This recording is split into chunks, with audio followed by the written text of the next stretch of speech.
अल्हम्दुलिल्लाहि रब्बिल आलमीन वस्सलातु वस्सलामु अला सय्यिदिल अंबिया वल मुरसलीन व अला आलिहि व सहबिहि अजमईन मन तबिअहुम बिइहसान इला यौमिद्दीन। औज़ु बिल्लाहि मिनश शैतानिर रजीम। बिस्मिल्लाहिर रहमानिर रहीम। क़द अफ़लह मन तज़क्का व ज़करा इस्म रब्बिही फ़सल्ला बल तु'सिरूनल हयातद दुनिया वल आखिरतु खैरुन व अबक़ा इन्न हाज़ा लफ़िस सुहुफ़िल ऊला सुहुफ़ि इब्राहीम व मूसा। सदक़ल्लाहुल अज़ीम। यकीनन कामयाब हुआ वो शख्स जिसने अपने नफ्स का तज़किया किया, अपने नफ्स को पाक किया और उसने अपने रब के नाम को याद रखा। बस उसने नमाज पढ़ी। और हकीकत यह है कि तुम दुनिया की ज़िंदगी को तरजीह देते हो, हालांकि आखिरत बेहतर है और ज़्यादा बाकी रहने वाली है। और ये वो चीज़ें हैं जो सूफ़ इब्राहीम और मूसा के सहीफ़ों में लिखे हुए हैं। मोहतरम हज़रात, अल्लाह ताला ने इस आयत करीमा में जो बात इरशाद फरमाई है कि इंसान को अपने नफ्स को की पाकीज़गी इख्तियार करनी चाहिए और कामयाब तरीन इंसान वो है जो अपने नफ्स को पाक रखता है। नफ्स को पाक रखने का मतलब क्या है? नफ्स को पाक रखने का मतलब गलत आलाइशों से, हसद से, बुग़्ज़ से, इनाद से और गलत कामों से अपने नफ्स को पाक रखना है। अल्लाह ताला फरमाता है यकीनन कामयाब हुआ, कामयाबी पा गया। इसमें कोई शक की गुंजाइश नहीं है। वो कामयाब होगा या होने वाला है या उसके कामयाब होने में कोई तरद्दुद है, ऐसी कोई बात नहीं है। बल्कि अल्लाह ताला ने गारंटी के साथ माजी का सीगा इस्तेमाल करते हुए अल्लाह ताला ने फरमाया क़द अफ़लह। यकीनन ये तो कद ताकीद है, उसमें कोई शक की गुंजाइश नहीं है। दूसरे वो कामयाब हुआ। वो कामयाब हुआ। कौन कामयाब हुआ? जिसने अपने नफ्स को पाक किया, अपने नफ्स को पाकीज़ा रखा। हमें से हर शख्स कामयाबी चाहता है, फलाह चाहता है। वो चाहता है कि एक कामयाब तरीन इंसान बन जाए और उसको कभी खुसरान और नाकामी उसको मैसर न आए। वो तरक्की के मनाजिल तय करना चाहता है। वो चाहता है कि दुनिया में उसको तरक्की हो और तरक्की बामे उरूज पर पहुँचे। वो चाहता है कि दुनिया में उसको सारी सहूलतें और आसूदगियाँ हासिल हो जाएं। आप देखते हैं कि दुनिया में हम किस इंसान को कामयाब करार देते हैं? उस इंसान को कामयाब करार देते हैं जिसके पास ज़्यादा बैंक बैलेंस हो, जिसके पास बेतहाशा दौलत हो, जिसके पास अच्छा बंगला हो, जिसके पास अच्छी गाड़ी हो, जिसका घर खूबसूरत हो, जिसके बच्चे तालीम याफ्ता हों और जिसको दुनिया भर की सारी राहत और सारी सहूलत हासिल हो। हम उसको कामयाब तरीन इंसान करार देते हैं कि वो कामयाब है। आप देखते हैं कि दस्तरखान बिछा हुआ है और दस्तरखान पर किस्म किस्म के खाने पड़े हुए हैं और हर आदमी ललचाई हुई नज़र से उसको देख रहा है। मुख्तलिफ जायकादार चीज़ें, खुशबूदार चीज़ें, जिसको देखकर आदमी के मुंह में पानी आता है। दस्तरखान पूरा बिछा हुआ है, लेकिन आप कितना खाएंगे? आपका पेट कितना है? आपकी आसूदगी कितनी है? आप उतना ही खाएंगे जितना आपका पेट भर सके, और फिर डकार पर डकार आपको आना शुरू हो जाती है, और आप ज्यादा खाना आपके लिए बदहजमी का शिकार हो जाता है। आपका अपना घर है, उस घर में मुख्तलिफ कमरे हैं, 10-15 कमरे हैं, बड़ा घर है, बड़ा महल है। आप कितने कमरों में सोएंगे? जाहिर बात है आपको सोने के लिए सिर्फ एक कमरा दरकार है। आपके पास बहुत से कपड़े हैं, अच्छे अच्छे, कीमती, खूबसूरत, दीदा ज़ेब। आपके पास अच्छी अच्छी पोशाक हैं, लेकिन आप कितना कपड़ा पहन सकेंगे? वही एक कपड़ा आप पसंद, जो आप चाहे कितने ही आप पसंद करें, लेकिन एक ही कपड़ा पहनने पर आप मजबूर हो जाएंगे, और ज्यादा कपड़े पहनेंगे तो लोग आपको बेवकूफ कहेंगे। अल्लाह ताला ने हमको जो दौलत दी है, अल्लाह ताला ने जो हमको माल और असबाब दिए हैं, हम उसमें से कितना खा सकते हैं, कितना पी सकते हैं, कितना हमको ये मुयस्सर आ सकता है। आप देखते हैं कि खातून शादी में जाना चाहती है, उसके पास 4 अलमारियां कपड़े भर कर हैं, मगर वो अपने शौहर से तकाजा करती है कि मेरे पास कोई कपड़े नहीं। हालांकि 4 अलमारियों के अंदर कपड़े हैं। वो कहती है कि मुझे नया कपड़ा चाहिए, मैं सब कपड़े पहन चुकी हूं। वो अपने शौहर से तकाजा करती है कि मुझे नए कपड़ा लाकर दीजिए। आदमी की हवस भरती नहीं है। तो मोहतरम हजरात, दुनिया में आदमी चाहे उसके पास कितनी धन दौलत हो, आदमी के पास कितने मालो असबाब हों, लेकिन वो सैर नहीं हो सकता है, उसकी प्यास बुझ नहीं सकती है। तो अल्लाह ताला यही फरमाता है, कद अफलहा मन तज़क्का। असल चीज जो कामयाबी के अंदर मुज़मर है, असल चीज जिसमें फलाह पोशीदा है, वो कामयाबी का राज अल्लाह ताला बता रहा है। वो कामयाबी दरअसल नफ्स की तज़किये की है, नफ्स को पाक करने की है। नफ्स के अंदर भी धूल जम जाती है, नफ्स के अंदर भी खराबियां आ जाती हैं। आप देखते हैं एक आईना है, उस आईने में धूल अटी हुई है, आप उसमें अपना चेहरा नहीं देख सकते। अगर आप उसमें अपना चेहरा देखेंगे तो आपका बदनुमा लगेगा, आपको बदसूरती लगेगी। आपको आईना साफ करना पड़ेगा, तब जाकर आपकी तस्वीर उभर कर सामने आएगी। इसी तरह नफ्स के अंदर भी गंदगियां, अच्छे कपड़े पहनने से, अच्छी पोशाक पहनने से नफ्स पाक नहीं होता है।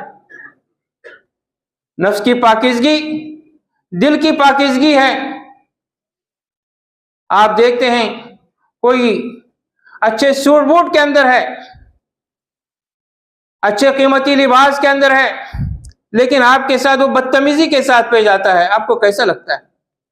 क्या इंसान वो आपको अच्छा लगता है जो आपके साथ ऐसा सलूक करता है? देखने में खुश पोशाक है, लेकिन उसने आपके साथ बदकलामी की, आपके साथ गालम गलौज का रवैया अख्तियार किया, तो आदमी चाहे कितना ही खूबसूरत क्यों ना हो, चाहे डिलडोल में कितना ही बड़ा क्यों ना हो, चाहे वो कितनी खुश पोशाक पहनकर क्यों न रखा हो, लेकिन आपके दिल में उसके मुतालिक गलत ख्यालात आएंगे और आपको शख्स बदनुमा लगेगा। तो इंसान के नफ्स की तत्हीर जरूरी है, इंसान के नफ्स की पाकीज़गी जरूरी है कि इंसान का नफ्स पाकीज़ा हो, उसका दिल पाक हो, उसके अखलाक पाकीज़ा हो, उसके अंदर हसद, बुग़्ज़, किना, नफरत, इस तरह की चीजें उसके अंदर न पाई जाती हों। हदीस में आता है कि अल्लाह के रसूल सल्लल्लाहु अलैहि वसल्लम ने इरशाद फरमाया, हज़रत अनस बिन मालिक रज़ियल्लाहु अन्हु से, कि तुम रात इस तरह बसर करो, इस तरह सो जाओ अपनी बिस्तर पर कि तुम्हारे दिल में किसी के मुतालिक कोई कीना मौजूद न हो। एक मर्तबा अल्लाह के रसूल सल्लल्लाहु अलैहि वसल्लम मस्जिद के अंदर बैठे हुए थे। आप सल्लल्लाहु अलैहि वसल्लम ने इरशाद फरमाया, अभी तुम्हारे पास एक जन्नती आने वाला है। साहबा किराम कहते हैं कि हमारी निगाह जन्नत के मस्जिद के दरवाजे पर ठहर गई, तो हमने देखा कि एक शख्स मस्जिद के दरवाजे से आ रहा है, जिसकी दाढ़ी से वजू का पानी टपक रहा है और जो अपने जूतों को उठाए हुए। दूसरे दिन और तीसरे दिन भी ऐसा ही हुआ। आप सल्लल्लाहु अलैहि वसल्लम ने इरशाद फरमाया कि अभी एक जन्नती आने वाला है,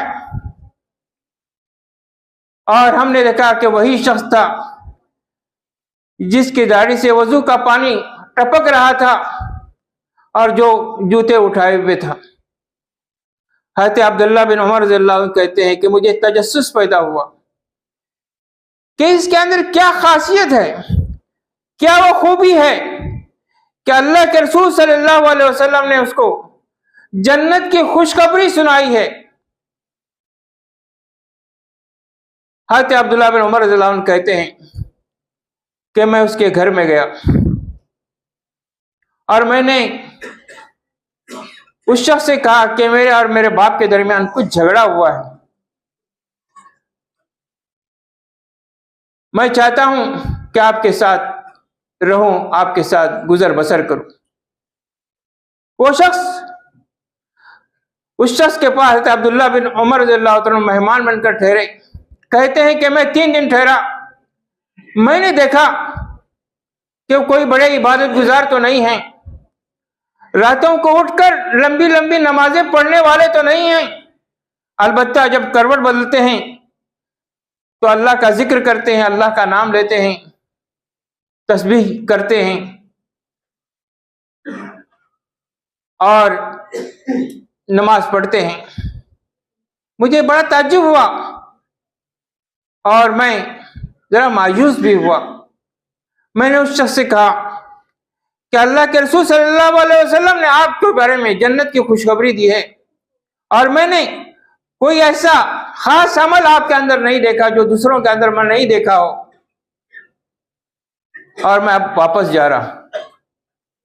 उस शख्स ने हज़रत अब्दुल्लाह बिन उमर रज़ियल्लाहु अन्हु को बुलाया और कहा, यह एक अमल मेरे पास है, वो यह है कि मैं जब सुबह उठता हूं और शाम को सोता हूं तो मेरे दिल में किसी के खिलाफ कोई कीना नहीं होता, कोई बुग़्ज़ नहीं होता, कोई अदावत नहीं होती। हज़रत अब्दुल्लाह बिन उमर रज़ियल्लाहु अन्हु कहते कि हाँ, ये बात तो ठीक है। इन 3 दिनों में मैंने तुम्हारी ये कैफियत देखी है और अल्लाह के रसूल सल्लल्लाहु अलैहि वसल्लम ने शायद इसीलिए तुमको जन्नती कहा। मोहतरम हज़रात, दिलों को साफ रखना, दिलों को पाकीज़ा रखना, दिलों को कदरतों से, अदावतों से, बुग़्ज़ व हसद से, नफरतों से दिलों को साफ व शफ़ाफ रखना, यह अल्लाह के रसूल सल्लल्लाहु अलैहि वसल्लम ने हमको ताकीद के साथ बताया है।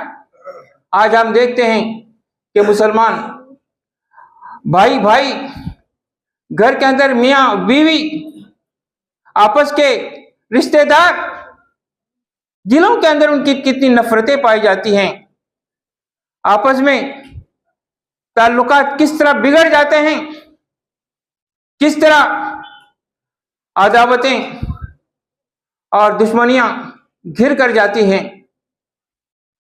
आज हम देखते हैं हमारे समाज का हाल, छोटी छोटी बातें चिंगारियां बनकर उभरती हैं और फिर उसमें आग लग जाती है और ये आग के बड़े बड़े टीले और पहाड़ बन जाते हैं। अल्लाह के रसूल सल्लल्लाहु अलैहि वसल्लम ने इरशाद फरमाया, ला तहासदू, एक दूसरे से हसद मत करो, वला तनाजशु, और एक दूसरे को धोखा मत दो, वला तबागजू, एक दूसरे से बुग़्ज़ मत रखो, वला तदाबरू, एक दूसरे से दुश्मनी इख्तियार मत करो, वला यबी बै बाजुकुम बाजा, कोई अगर खरीदो फरोख्त कर रहा है तुम वहां जाकर दखलंदाजी मत करो और उस खरीदो फरोख्त में तुम शरीक मत हो जाओ। वकूनु इबादल्लाह इख्वाना, तुम सब अल्लाह के बंदे और भाई भाई बन जाओ। ये इस्लाम की ताकीद है। और जो कोई अपने भाई से बुग़्ज़ अदावत रखता है, दुश्मनी रखता है, दिलों को में मेल कुचेल रखता है, तो उसकी इबादतें कबूल नहीं होती, उसकी नमाजें कबूल नहीं होती। ये सोचने की बात है। आज हमारा माशरा किधर जा रहा है? तो अल्लाह ताला फरमाता है, कद अफलह मन तज़क्का, यकीनन कामयाब हो गया, उसकी कामयाबी की गारंटी है जिसने अपने नफ्स को पाक किया, अपने दिलों को पाक किया, अपने दिलों की ततहीर की। अल्लाह के रसूल सल्लल्लाहु अलैहि वसल्लम ने फरमाया, सुनो, तुम्हारे जिस्म के अंदर एक टुकड़ा है, अगर वो टुकड़ा बराबर हो गया तो तुम्हारा सारा निजाम जिस्म बराबर हो गया। और सुनो, वो टुकड़ा दिलों को बराबर करने की जरूरत है। दिलों के अंदर से हसद और कीना, बुग़्ज़, अदावत, नफरत और दुश्मनी, ये सारी चीजें जो दिलों के अंदर पनपती हैं, उसको निकाल कर हम एक दूसरे के साथ मोहब्बत का रवैया अख्तियार करें, एक दूसरे को सीने से लगाएं, किसी को छोटा, किसी को हकीर न समझें। सारे इंसान आदम की औलाद हैं और आदम मट्टी से बने हुए हैं। किसी को किसी पर कोई इम्तियाज नहीं है, किसी पर किसी को कोई बुलंदी हासिल नहीं। तो अल्लाह से दुआ है कि अल्लाह ताला हमारे दिलों को पाकीज़ा बनाए, हमारे दिलों को मुसफ़्फ़ा बनाए, हमारे दिलों से बुग़्ज़, अदावत, हसद, जलन और नफरत, ये सारी चीज़ें उतार कर फेंक दे। वाखिर दावाना अनिल हम्दुलिल्लाहि रब्बिल आलमीन।